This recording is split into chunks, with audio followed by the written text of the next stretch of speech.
Hi everyone. The last 15 months have been very difficult and difficult for each one of us.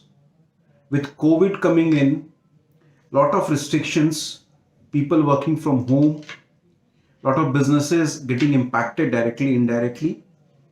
But I think there is a silver lining with each such kind of event. And in this video, I want to talk about a couple of very impactful things which have happened in the entrepreneurial ecosystem of our country. Now, I think if you look the startup ecosystem in India is a 15, 18-year-old, uh, I would say a girl or a boy. And I think that the startup ecosystem is actually now turning 18 and is becoming mature and is a major now. And I have a few points to prove that. So Indian startup ecosystem was always regarded in last 5-7 years as one of the fastest growing startup ecosystem on this planet.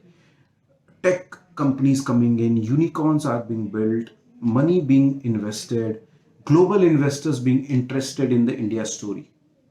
But I think with pandemic, there were five major impact. So there were two change in the behavior, and because of that, I will give you five key data point which has resulted into these five key data point.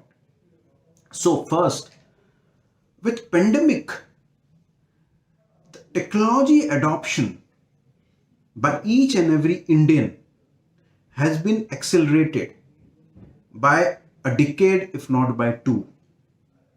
By 10 years at least, someone would have used technology maybe in 2030 is using now as a behavioral change in terms of buying online, doing business online, going digital, registering your business online, digital, trying to attract clients online, trying to service clients online. So that is number one impact of COVID. The number two impact of COVID is because of data penetration, which has already started in India from 2017-18.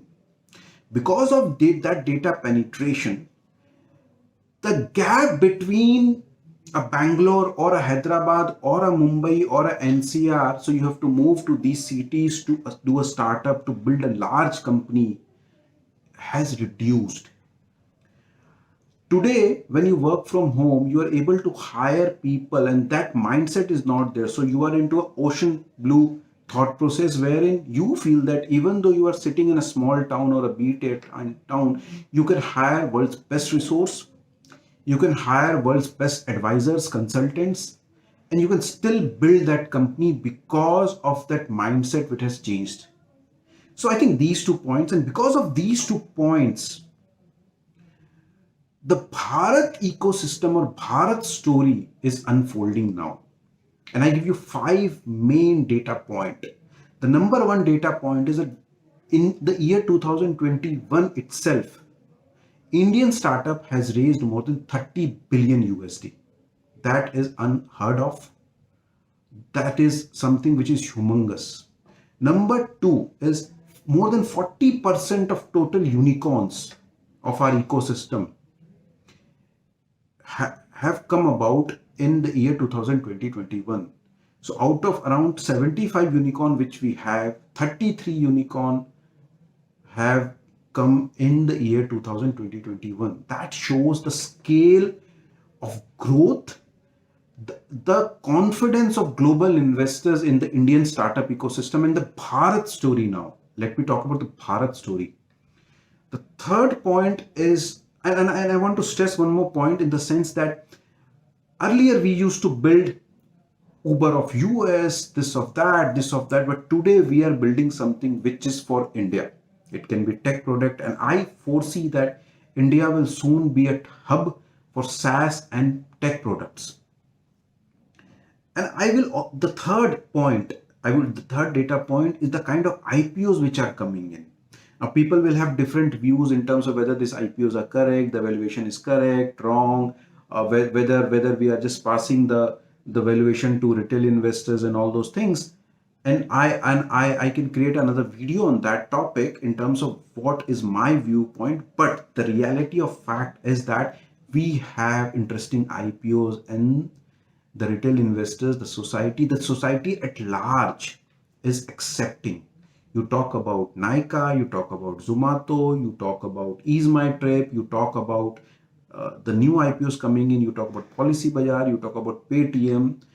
What has happened is now there is a larger participation in the Indian startup ecosystem. So someone who may not have direct connect or impact on the Indian startups ecosystem till now, someone sitting in a Bhilai or in some other city, now he can participate in these startups via the Indian stock exchange by buying equity and trade and hold it and have that faith that this company will become large in years to come in. So number three is inclusive acceptance of tech and Indian startup ecosystem by people at large in India. Number four is in terms of how we are competing with China in terms of fundraise. And we are now in a serious challenge in terms of fundraise and the quantum of fundraise and the scale in which we are creating unicorn. And we are really competing with China now. You talk about quarter to quarter in terms of how much fund we have raised, Indian startup and vis-a-vis China. That's very impactful. And I think the fifth, which is the most important, is startups, large companies, funded companies are now being coming from B-tier cities. Latest example would be Dehat from Patna. Now, someone 2 years back could not have imagined that a startup from Patna called Dehat can raise $100+ million or at that kind of evaluation or at that kind of impact. So that is a massive difference. Now, if you have Jaipurs and Kolkata, which will have more startups, or Bhubaneswar, or Bhilai, or Indore, or those 100, 200 more cities, if they add to what Bangalore or Hyderabad or NCR or Mumbai or Pune is doing to startups in terms of fundraise, in terms of nurturing, think about where the Indian startup ecosystem would be in next 5-7 years. If we are talking about 5 trillion economy for India, the Indian startup ecosystem, Indian tech ecosystem needs to play the pivotal role in that in next 5 years, 10 years. That's how we can reach. And when the tech ecosystem, tech entrepreneurs, startups start creating larger impact at Bharat level, I'm not saying India in this video, Bharat level, at 130 crore level, at maybe impacting 300 cities, 300, 400 districts directly, indirectly, in terms of hiring people, in terms of delivering, servicing, then we will say next 10 years, startup ecosystem in India would be something which will have massive impact, not only on a small bucket of people, but now at a large section of society, but on the economy also as a whole. So I think this is what I wanted to stress upon. I was thinking about these facts and how and what has changed in the last 15 months. And with this, I would also want to wish you all happy and prosperous Diwali. Stay safe, take care, enjoy time with your family and friends.